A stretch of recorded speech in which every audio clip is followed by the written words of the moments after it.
A Mars bar is made up of the nougat, the caramel, and the chocolate, right? The nougat is the big bit, right? It's chunky. And then we've got the caramel, which is less chunky. And then there's the chocolate, which encases the whole thing, okay? They're not in equal portions.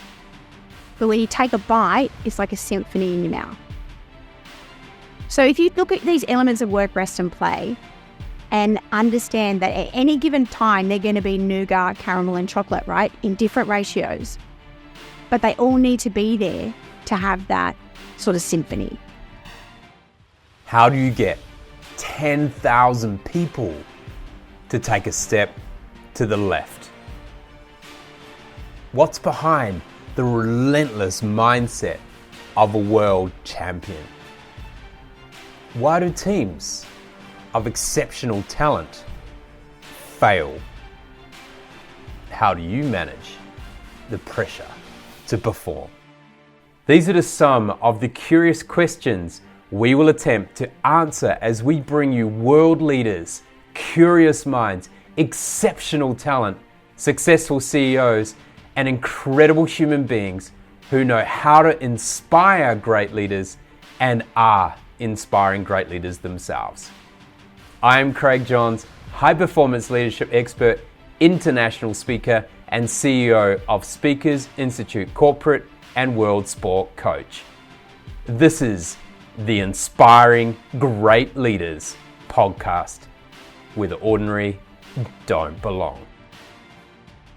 Welcome to the Inspiring Great Leaders podcast. Our guest today is an integrative life coach, founder of Your Good Life, and the author of The Chocolate Bar Life. Her career involved being a freelance journalist and producer for a number of top publications, including The Woman's Weekly, Sunday Life, Body and Soul, and news.com.au. She has been a company director for Raw Body Productions, and in 2019 founded Your Good Life. Our guest delivers leadership workshops for well-known brands that include Sony Pictures Television, F45, the Leadership Institute, and Transport New South Wales. I have the privilege of hosting a vibrant, outgoing, and infectious human being who loves helping people go from burnout to creating the delicious balance between work, rest, and play. It's time to grab a Mars bar, lean in, and get delicious with Danielle Colley. Danielle, welcome to the show. Hello, thank you. That was an excellent introduction. I loved that. You went far back. You dug deep. All right, we like to go deep here. Okay, excellent. Let's all talk about going far back. I'm curious, where did you grow up, and what was the big dream? Maybe when you were playing in the doll's house or running around the school ground, what was the big dream? Sure. So I was actually born in Jersey in the Channel Islands in between England and France. And I moved to Australia when I was 5. Then we were in Coffs Harbour, Sawtell to be exact, on the mid-north coast of New South Wales. And it was a small surfy town, and I couldn't wait to get out of there. My dream, well, the first dream was to be a ballerina. Dame Margot Fontaine was my everything when I was little. Yeah. But I was not a graceful ballerina, sadly. Not a graceful ballerina. I quit that. But I discovered drama when I was, sort of early high school, and then that became my everything. I was the quintessential drama nerd. During school, lunch times, extracurricular, in the local amateur theatre festivals, I was hooked. So that was my thing for a long time. Yeah, beautiful. And for you growing up in that time, did you have any role models around you? Maybe your parents, or did you have someone else that really kind of shone a light on you, or maybe inspired you to be better and bigger than who you were? It's not my parents. My mom was always very, very supportive of everything I ever wanted to do. So 100%, I've always had that belief I could do whatever I want. I was one of those kids. Like, all I need to do is try and apply myself, and I can be or do whatever I want. So Mum has always instilled that in me for sure.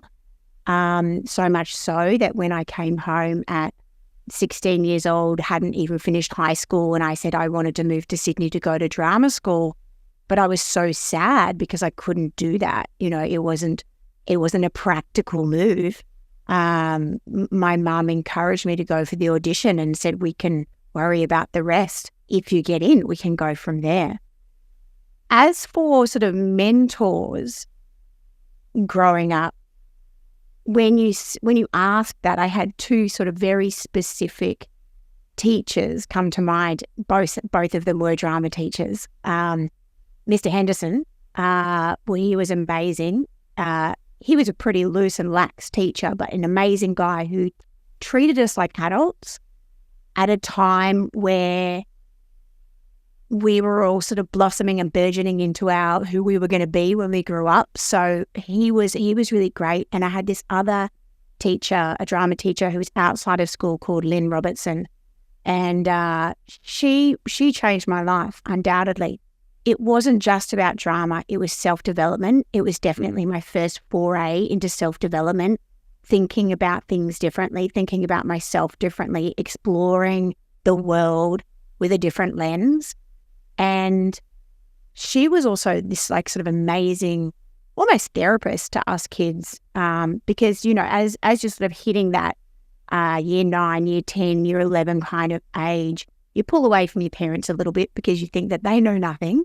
And you really do sort of look for these mentors outside of your family unit. And she was amazing. Lynn was amazing because that was sort of around the time my mum started to get quite sick. My mum was diagnosed with multiple sclerosis when I was about 13. And so that was something that and she was a single mum. So it was just her and I and my brother. And so if mum was unwell, then our safety was jeopardized. So for me, I adore my mum, and I always wanted to take care of her. So I think that I had so much internalized stuff because I never wanted to let mum know how I was really feeling. I wanted to be her support.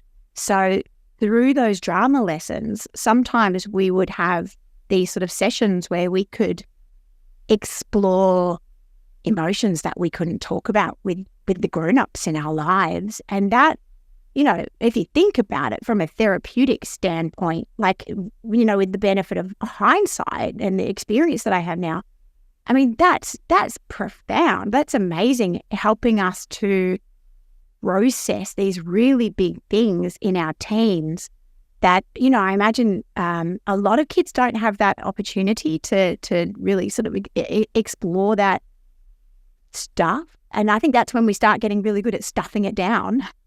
And we just put it all in the bags under the bed, and just drag it into our adulthood and just keep adding to the bags. So yeah, definitely had some really powerful mentors. And coincidentally, I did catch up with Lynn Robertson, that teacher, maybe 5 or 6 years ago. And I had the opportunity to tell her how much she meant to me and how much those years of lessons with her changed who I was. And I carry that with me even now. I love that. Those people, people have impact, like a lot of impact on us. It might just be something small they say, or someone they introduce us to, or the indirect opportunities that come up as well. And thinking back to that, the emotion side of thing. I mean, not many people really get to, from our era, I suppose, in a way, really get to explore their emotions or talk about their emotions. It was very much suppressed a lot more. So what a wonderful opportunity for you. Now as a parent, like, do you when you think back to kind of parenting styles when you were young versus how you would parent now, do you bring a lot more of the emotional intelligence side into the way you have worked with your kids? I think so. Definitely. When I think about my mum, the way she parented, the way that era parented. My mum, will even say now, your kids get away with so much.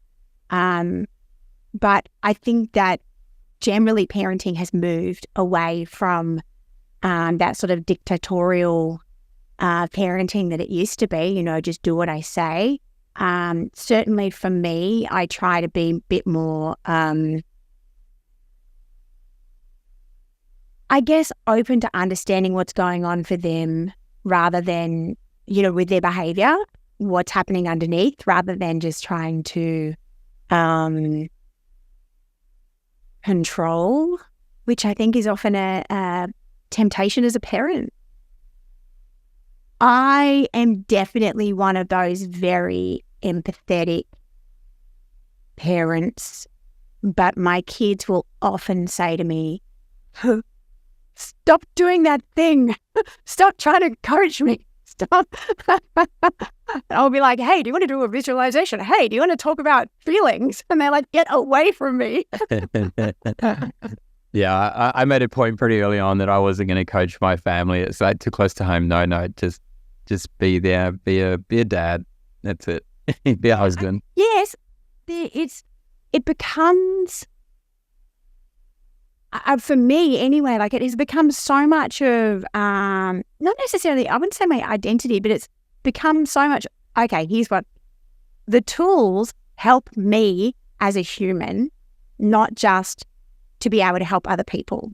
So I know that when I've got something big coming up and I'm hacking it, if I do, some visualization or, I do a run through in my mind, or I do some breathing, or, whatever, when I'm emotionally dysregulated and I take some time to do some breathing, it's simple. Like I'm not doing any major, any major surgery with this stuff, with the tools. I know how beneficial it can be for me. So I try to impart the wisdom, the same as we impart, look both ways across the road. So it's not necessarily coaching as much as sharing the life tools, right? Yeah. Oh, 100%. 100%. Now, you went into a world of journalism. You're in that kind of space. Tell me, what took you there to kind of think about writing and then maybe producing and directing people? Where did that come from?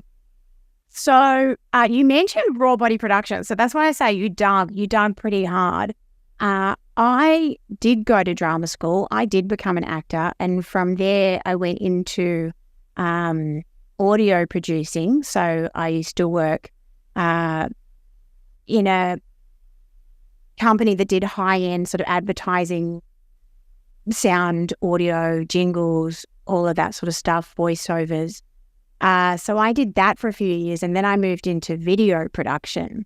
So I spent a lot of time in that kind of side of media.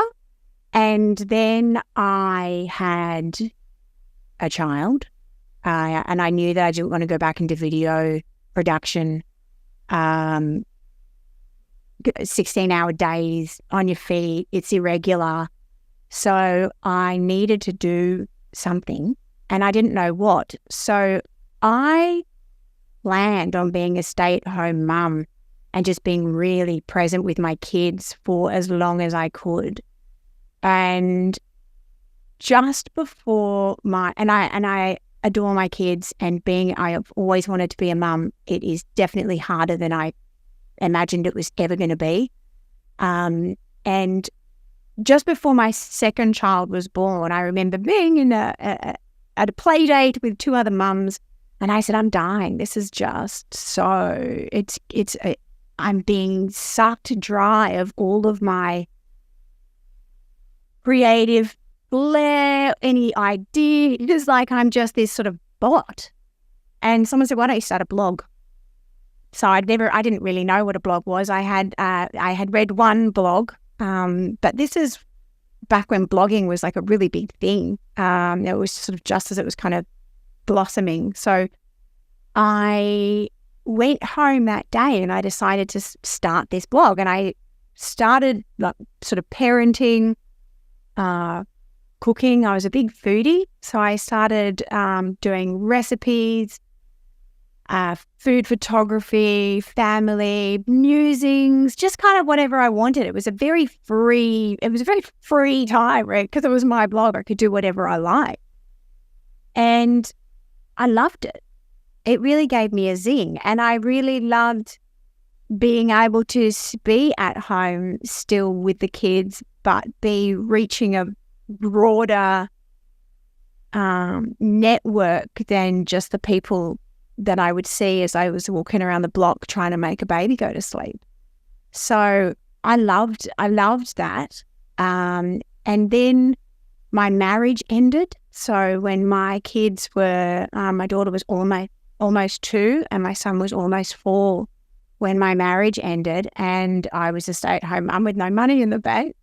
I had this body of work. I had done some stuff for sort of like big Aussie brands like Steggles. I was making videos. I did a little lifestyle book for them of family-friendly recipes, but also, how to just basically have greater well-being.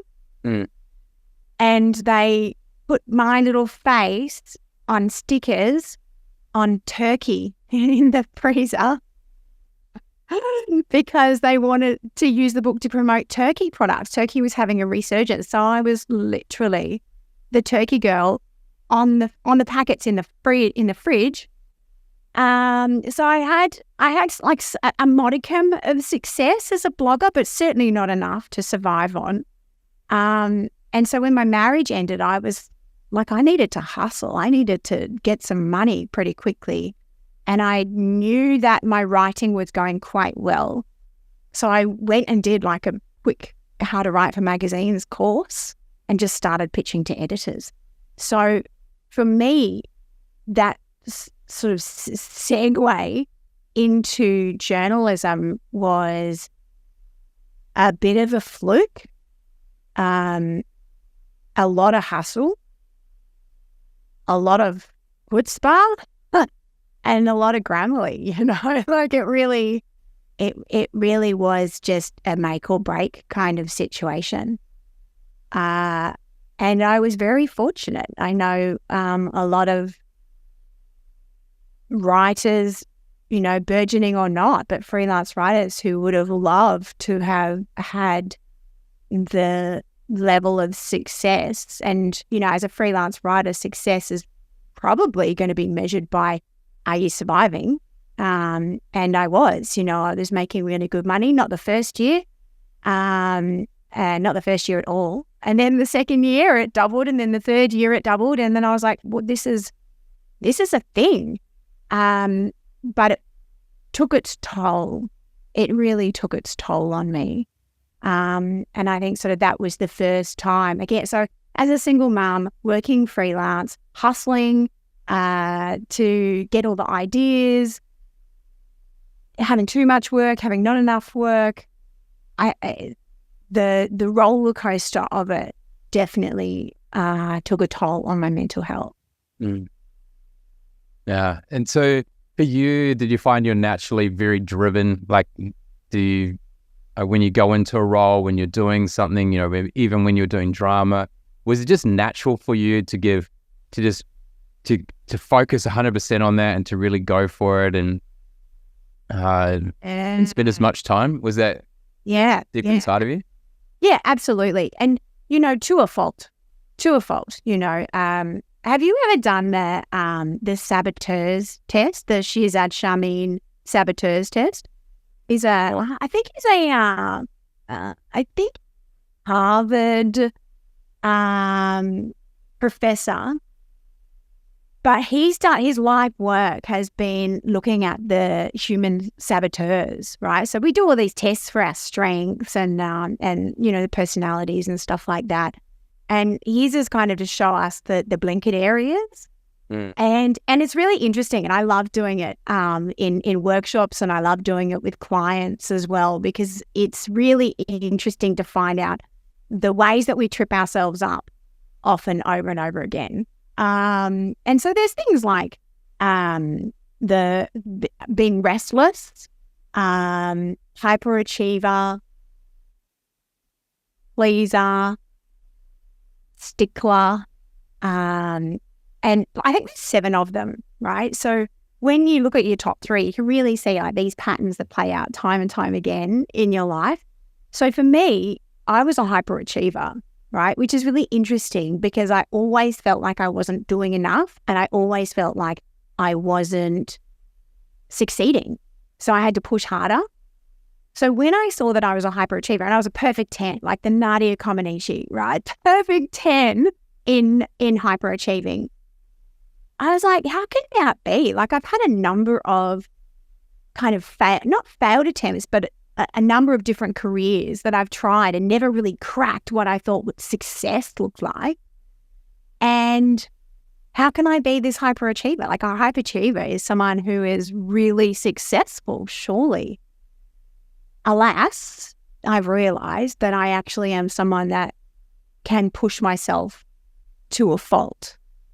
And the good thing about understanding your saboteurs and doing a quiz like that, you can find it at, I think it's at Positive Intelligence. If you just Google Positive Intelligence saboteurs quiz, something like that.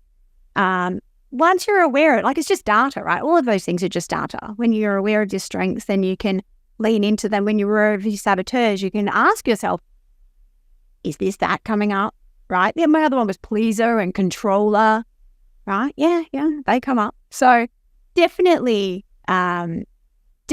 driven, yes. And it can be a little too much, which leads to my burnout cycle, right? Which leads to me getting overwhelmed, feeling like I've bitten off more than I can chew, wondering why the hell I started it in the first place, and then everything sort of starts to feel really hopeless. Yeah. If you could have a guess, if I said, let me think what the saboteurs are. Let's see if you can have a guess what yours are, and then I'd love you to do the quiz and report back, please. So it's like stickler, controller, pleaser, hyperachiever. I can already see you're a hyperachiever. There's no doubt. Did I say controller already? Yeah. Restless. And there's one more, but I mean, there's enough there for you to have a guess. Oh, yeah, definitely. A bit of high achieving, bit of controlling would be in there as well. Yeah. I think those two go hand in hand. Yeah. Yeah. Because I think once you're very focused on what your vision is, like when you have clarity on what your goal is, what your vision is, then you start saying no to things. So you start to control things so that you allow it to happen. That's it's pretty standard, I think, in many cases. And that's why a lot of people struggle in life, is of achieving something, is because they might go into that pleasing space and saying yes too much. And a lot of it's down to not having clarity on where are they going? What is the direction? Where am I getting to?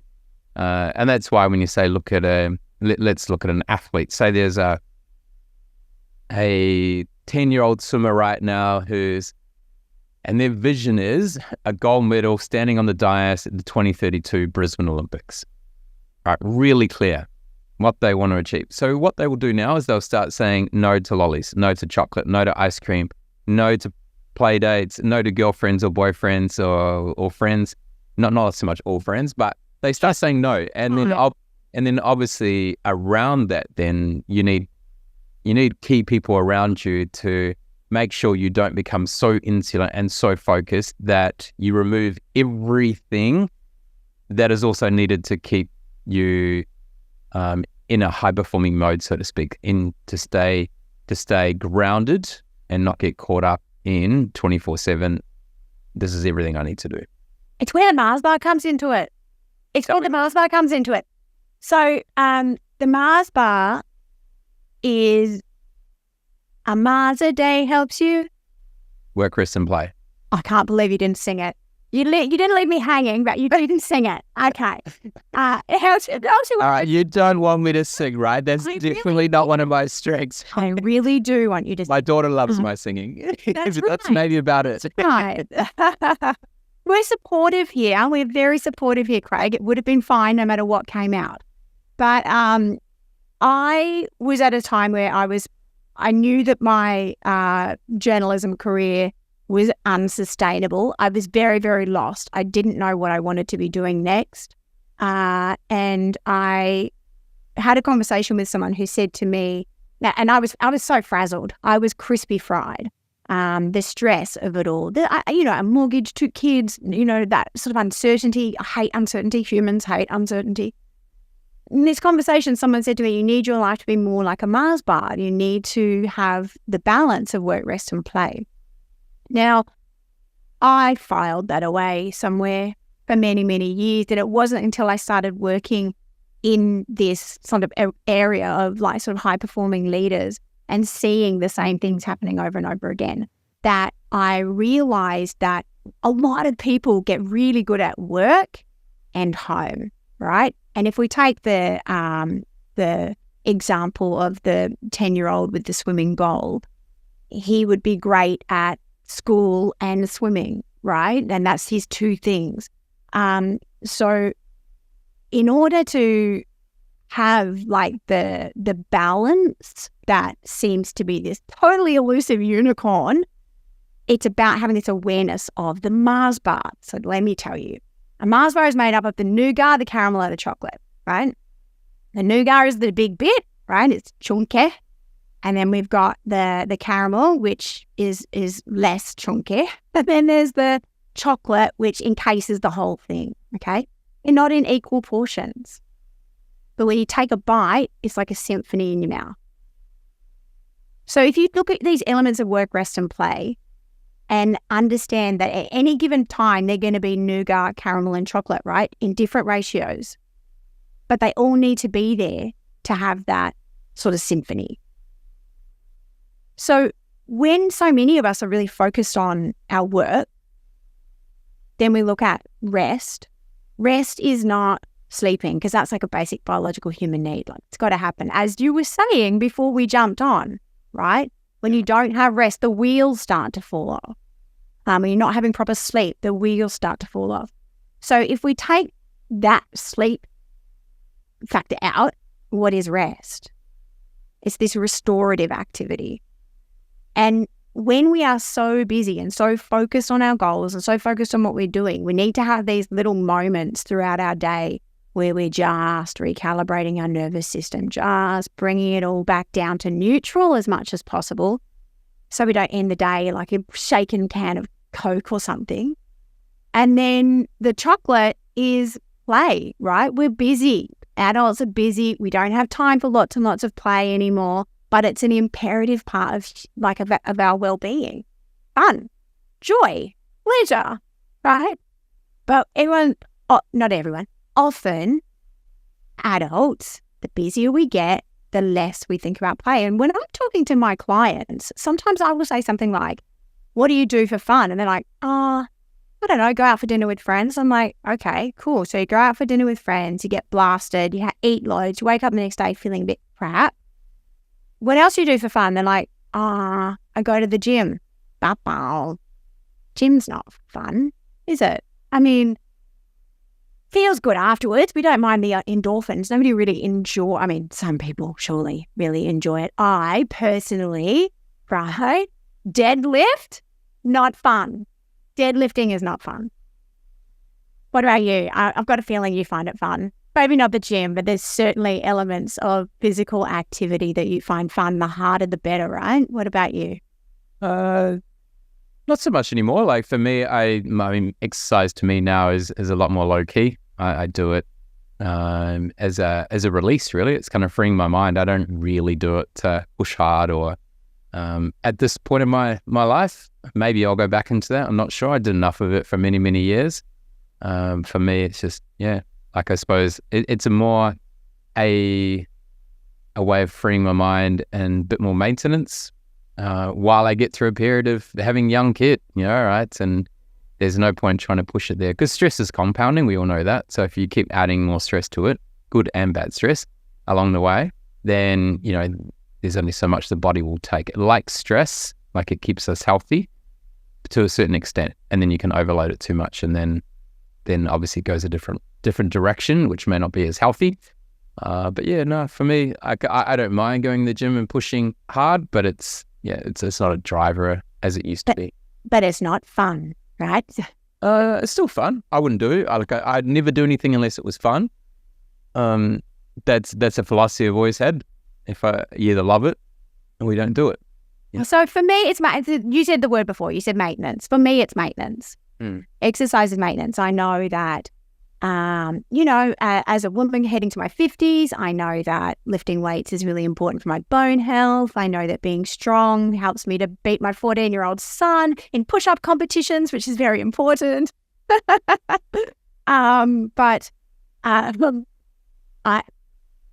Back to fun anyway. We got sidetracked on that. Got sidetracked on whether gym is fun or not. Definitely, it's fun for some people, for sure. But just fun. What do you do for play? What do you do for play? Hang out with my daughter. We go stand-up paddleboarding. We go riding a bike. We go to the playground. My fun is with my daughter most of the time nowadays. That's what I enjoy. But I love work. I have fun at work. We get to do some amazing things with incredible people. This is fun for me. So I don't separate fun from any of my life activities. It's part of what I do. Otherwise, I wouldn't do it. Like, it's just plain and simple for me. I've never done anything where, for very long, that's for sure, if I wasn't enjoying it. It wouldn't last long. And so I've got to have fun all the time. That's what I'm doing. That not wonderful? Yeah, not everyone's like that. No, absolutely. It's wonderful to be able to create a life and a business that is pleasurable. I mean, sure, you've got your moments where you're under the pump, but creating, that balance and the pleasure. And children are definitely the gateway drug to play, for sure. Yeah, they help us to access those parts of ourselves, definitely.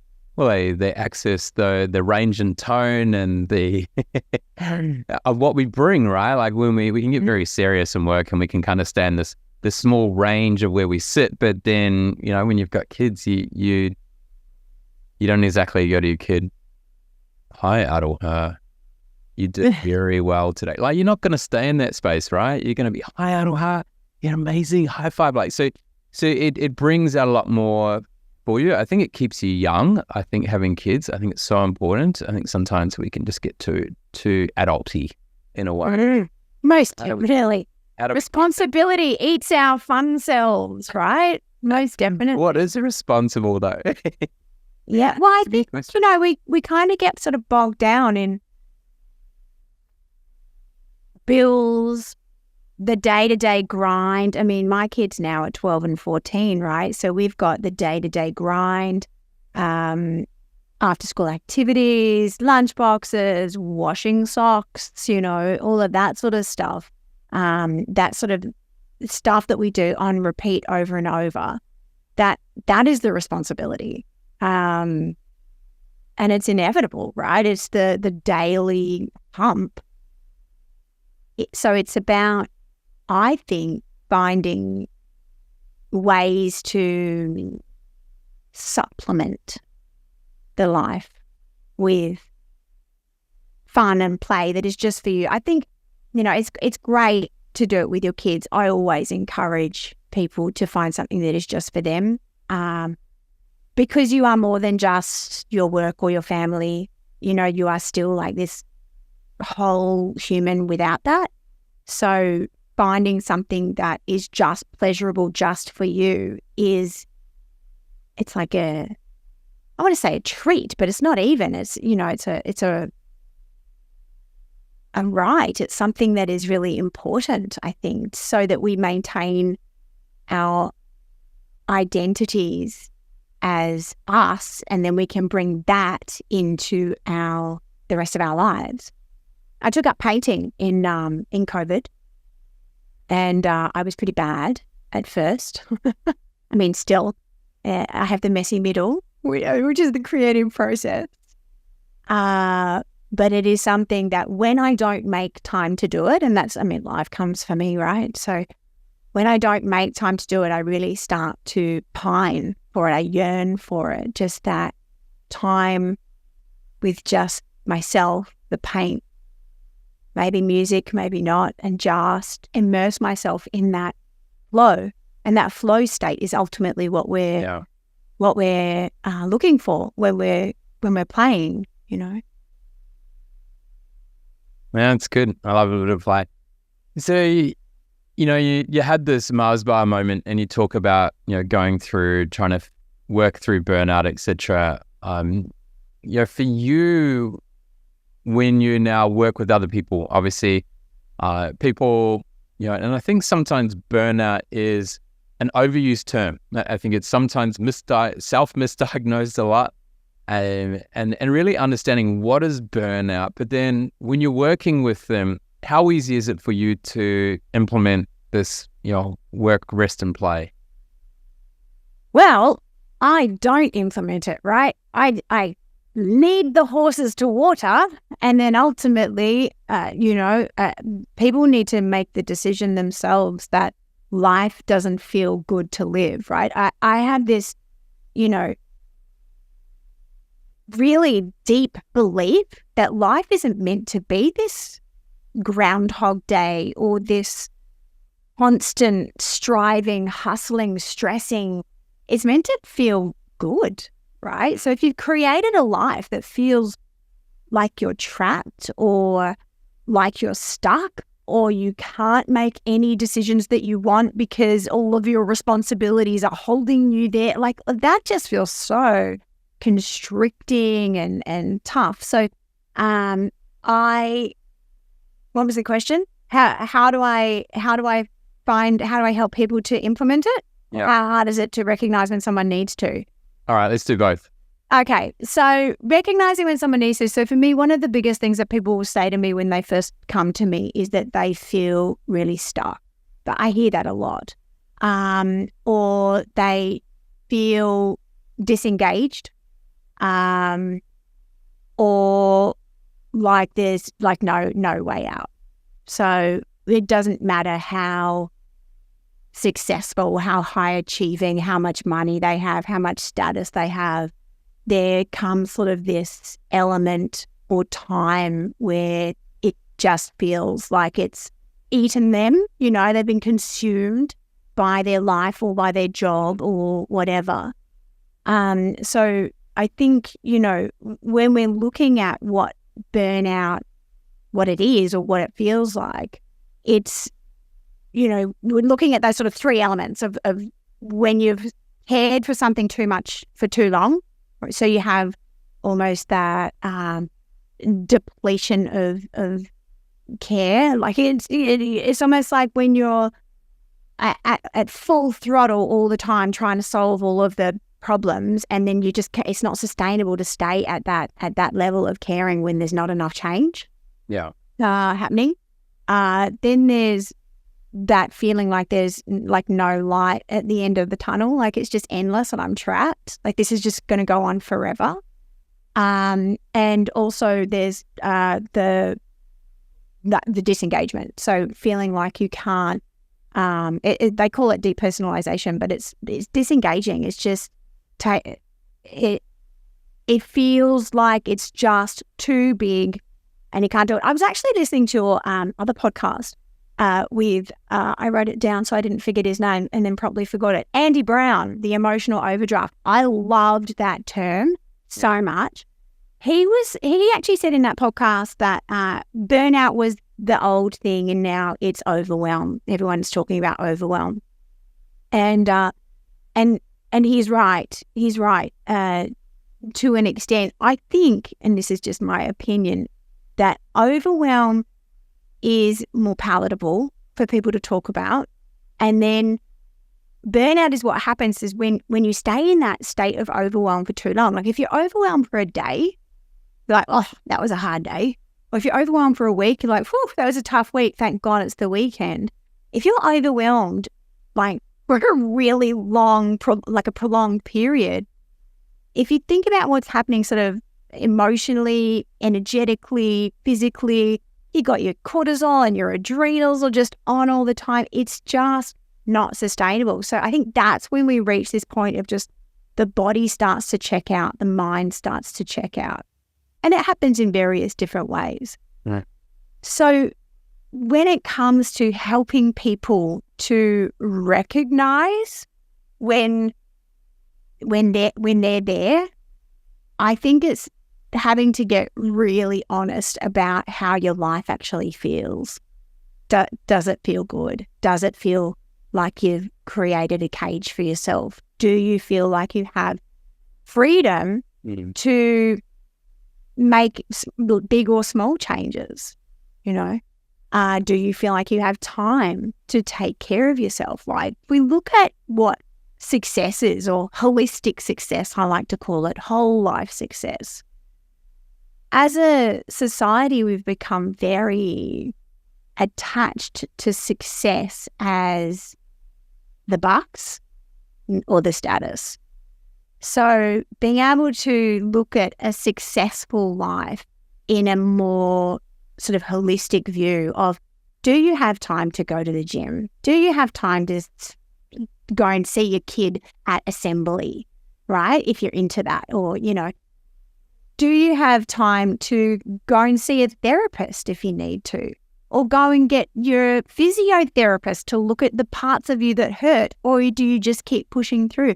Are you constantly shuffling appointments with doctors rather than being able to prioritize your physical health? Do you have time, freedom for the things that are important to you? And that is how we look at a successful life, I think.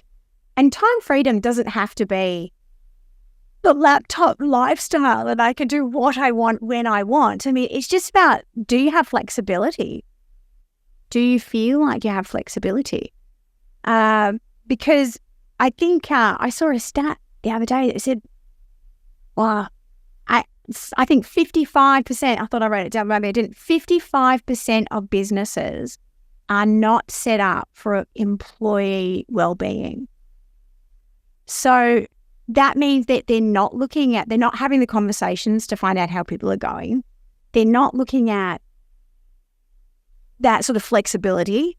They're not looking at what's going on under the hood in the biggest resource that they have, which is their people. So I think until businesses are making it their responsibility to look after their people, it's everyone else, it's our people, it's our responsibility to take care of ourselves and eat more Mars bars. Well, I think it's a responsibility of, it's a two-way responsibility, when it comes to corporate, from a perspective of burnout, it's it's got to come from both sides. You can't blame one or the other. And you both are responsible for it. And I think that's one of the key things, because we see a lot of people now, as we're talking about before, offline a little bit here too, is some of those reasons why we end up in overwhelm, sometimes we end up in high stress, is not from the situation in the workplace. It's not always. It can be. Don't count me wrong there. But quite often it's things happening at home, things happening elsewhere. Say, for instance, the advent of Netflix and social media has probably created, would be one of the reasons why we're seeing a lot more overwhelm and a lot more stress and a lot more burnout. Why? Because our brains are just ticked on the whole time. We're kind of frying the brain in a way. There's potentially a lot more people having less sleep and doing less exercise because they are fixated on the addiction of watching Netflix series or the social media content and the validation that's required to it, the emotional stress that can be placed on people if they don't have control over themselves when they are consuming it. So it's a really interesting situation, and do we need to have Mars bar vending machines at the workplace, so to speak? There has to be, absolutely, Mars bar vending at the workplace. I love that. The other thing that I see, so there are those factors, the work factors, where there's the workloads are too high, they're under-resourced, there's all that sort of stuff without a doubt. One of the biggest things that I see, though, is this internalized pressure for people to push themselves harder and harder and not have great communication around what's actually going on for them.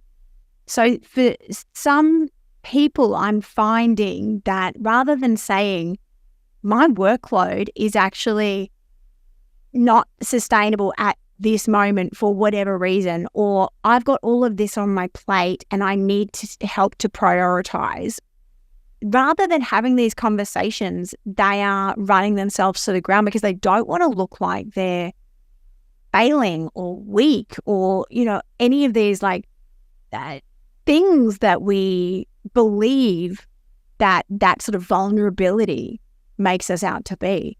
Instead of saying, actually, this week I've got so much happening outside work, whether it's, struggling with your kids. I mean, I, as a mom of these now teens, if there's something big going on in my kid's life, it can be quite consuming, and to not have the space to be able to say, I've got some pretty big stuff going on right now and I'm here and I'm present, but I need to let you know that I also am a little distracted or whatever. Like a lot of people struggle with, they feel like they need to be compartmentalized, right? My work persona, this is who I am. I need to be professional. I need to not show any of my humanness. When in actual fact, I think it's being able to have these sort of broader conversations around what's going on. How can we support each other? What do you need? But again, the companies need to be set up in a way that, and it's not about, okay, well, everybody takes, the time off or whatever. It's about having spaces where people can be really honest about where they're at, having the resources to support people, having, I think, the space to this, just creating the spaces for the conversations and for the humanness to be, rather than expecting people to just push on or expecting yourself to just push on. Yeah, it's interesting, right? Because we're probably more open than we've ever been. Yeah. And we're more aware than we've ever been, but we seem to have bigger problems than we've ever had, which is really interesting because you never used to say anything. Decades ago, you wouldn't say anything about how you're feeling, right? You just put up, shut up, and got on, did your work, so to speak. And if you did speak up, you were a bit of you're a real outlier. So we're still facing these, right? So I think the workplace is getting better. I just think the outside pressures that we place on ourselves happening are not allowing the changes that are happening in the workplace to really take place as well as they should be, because we've added all these other social pressures and social things that have come into our lives. And that society's changed, right? It's a lot tougher potentially now because of the digital transformations that we've had happen in the world and what that's opened up in many, many areas. I mean, you've gone from having one or two TV channels to God knows how many options now you have to be able to consume, some video or even the auditory, so to speak. You've got podcasts everywhere now, whereas that used to just be the wireless, and you only had one or two channels. So things have become a lot more complex, and so as a society, we're dealing with a world that is the changes. The issue is not that change is happening too fast. The issue is there is so much change that we don't get rest in between it now. We're not equipped. We're not equipped for it.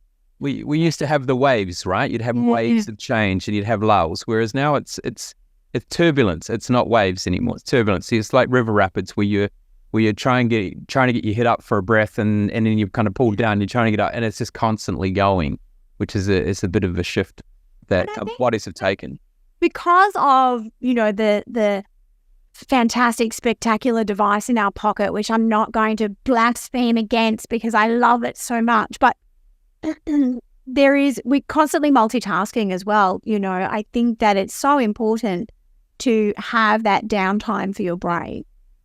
And yet we'll go for a walk with a podcast, always multitasking. When I'm driving, I'm listening to an audio book. When I'm working out, I'm listening to, I don't know, Gary Vee yelling, get on it, whatever it is. We're constantly bombarding our brains with more and more information, as opposed to having that white space, having time in nature.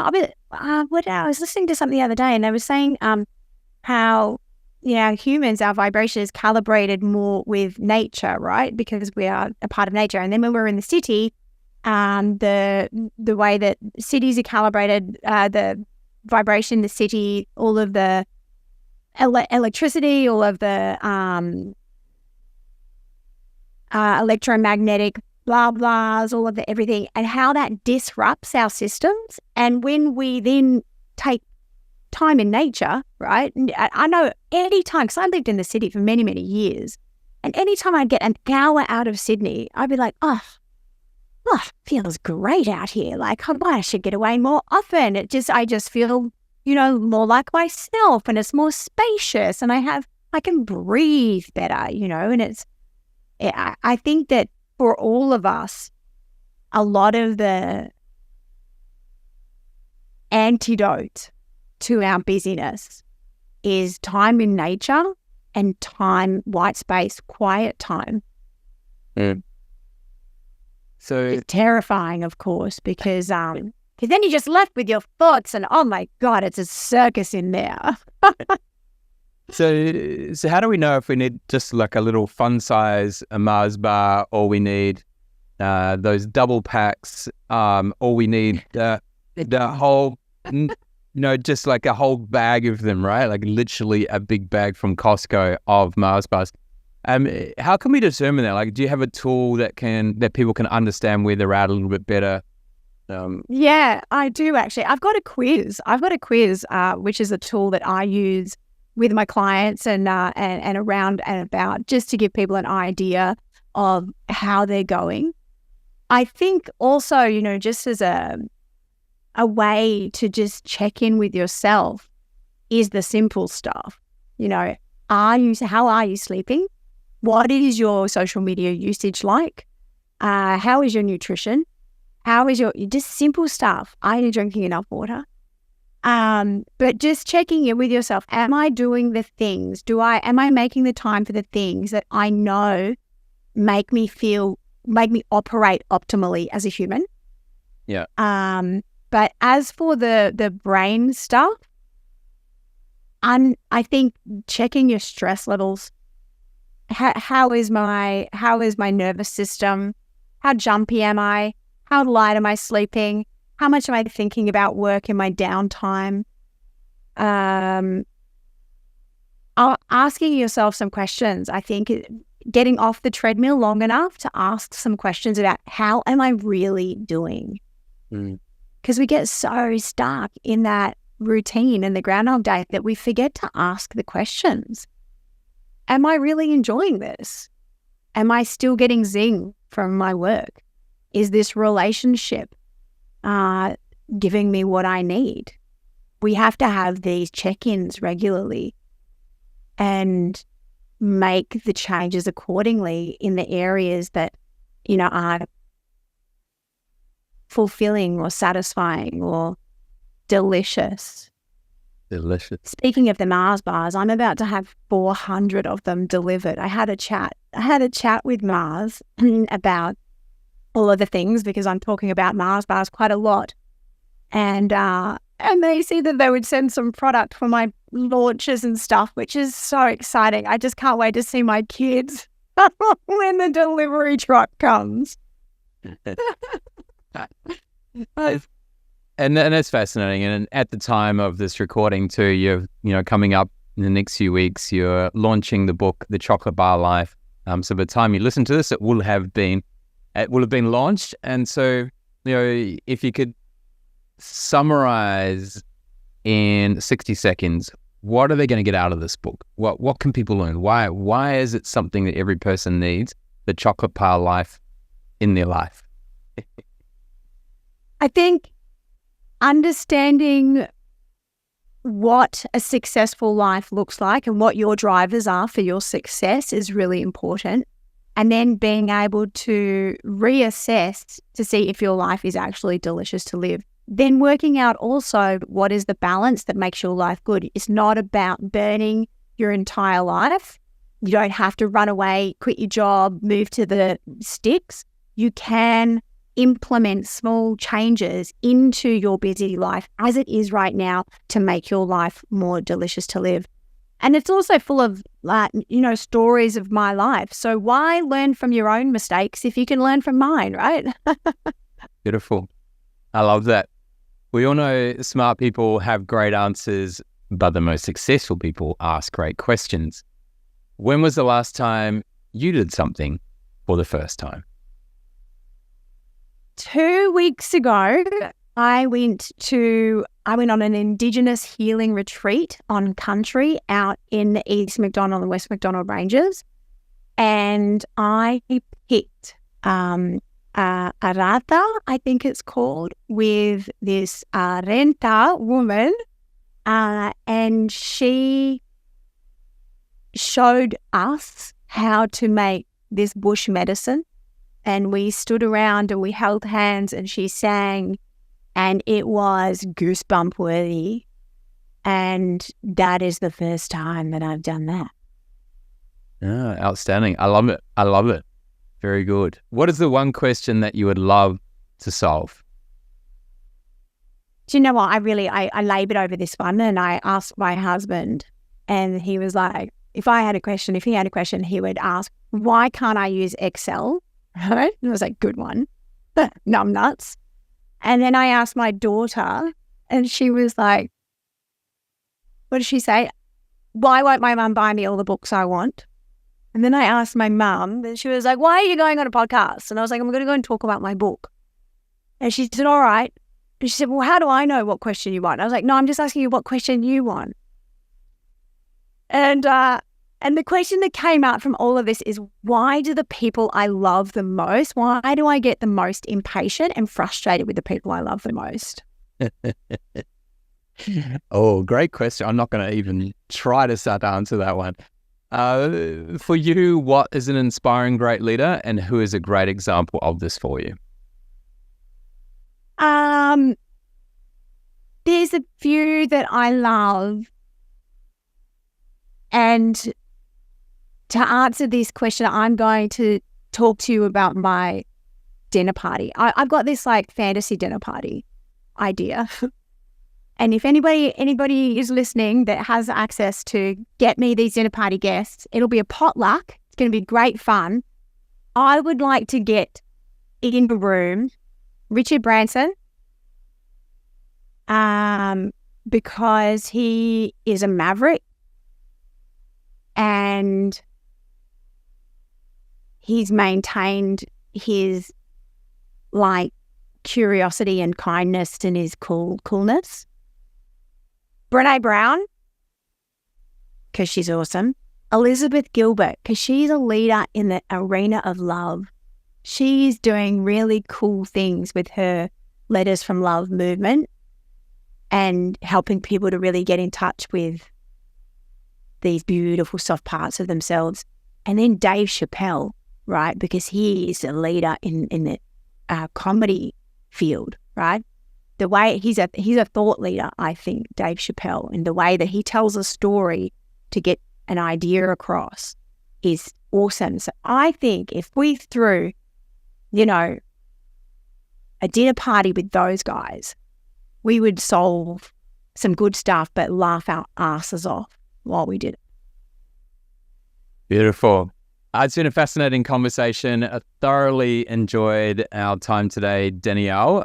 I'm sure other people would like to get to know a little bit more about you and what you do. So how can people learn more about what you do and what is the best way for people to connect with you?